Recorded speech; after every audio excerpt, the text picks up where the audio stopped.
You may have heard of selections, but you may not know exactly what they do.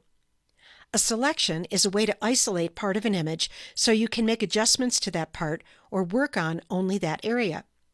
Once you've made a selection, only the selected area will be impacted by your edits, whether those involve making an image adjustment, applying a filter, painting, or lots more.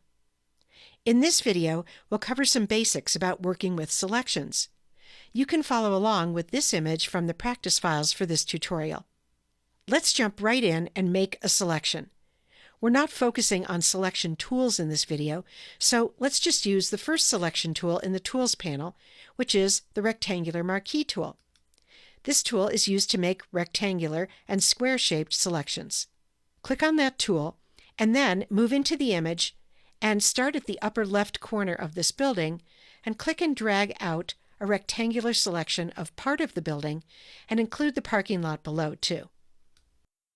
The animated lines you see represent the edge of the selection.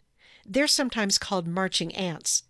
If you were to do something to the image now, like make an adjustment, it would appear only inside the area defined by the marching ants. Before we do that, take a look at the options bar for this selection tool. There you'll find an icon for adding to a selection, and one for subtracting from a selection. You'll use these often, and you'll find them in the options bar for many of the selection tools. Let's say we want to add to our selection to include the entire building. Click the Add to Selection option in the options bar, and then come into the image and click inside the top right corner of the existing selection and drag to encompass more of the building and the parking lot too. If you don't get it all, you can come in and add to the little bit that you didn't get the first time. Now let's say that you go too far like this. How do you subtract from a selection? For that, go up to the options bar and click on the next icon, the Subtract from Selection icon here. Then come into the image and click and drag around the area that you want to remove from the selection. I'm also going to subtract a little from the selection down here to remove the parking lot. So now that we have the building selected, let's make an adjustment, and you'll see that your adjustment affects just the area inside the marching ants. Let's go up to the Image menu and choose Adjustments, and we'll use a brightness contrast adjustment, which we covered in more detail in an earlier tutorial in this series.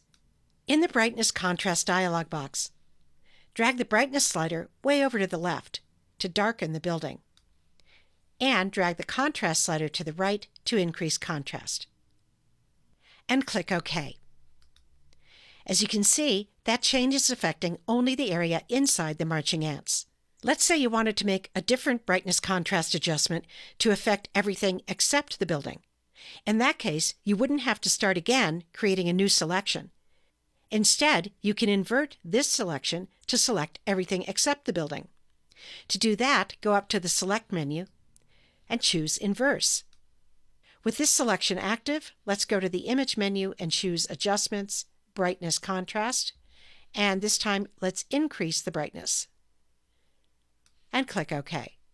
Finally, when you're finished with a selection, it's important to deselect so that the next thing you do to the image isn't limited by the selection. To do that, go to the Select menu and choose Deselect, or you could use the keyboard shortcut Command+D or Control+D on Windows. It's one to remember because you'll use it often. When you save this image, go to File, Save As, and save it with a different name so you don't save over the original. So those are the basics of selections, but there's lots more to learn about making and working with selections, so stay tuned for the rest of the videos in this tutorial.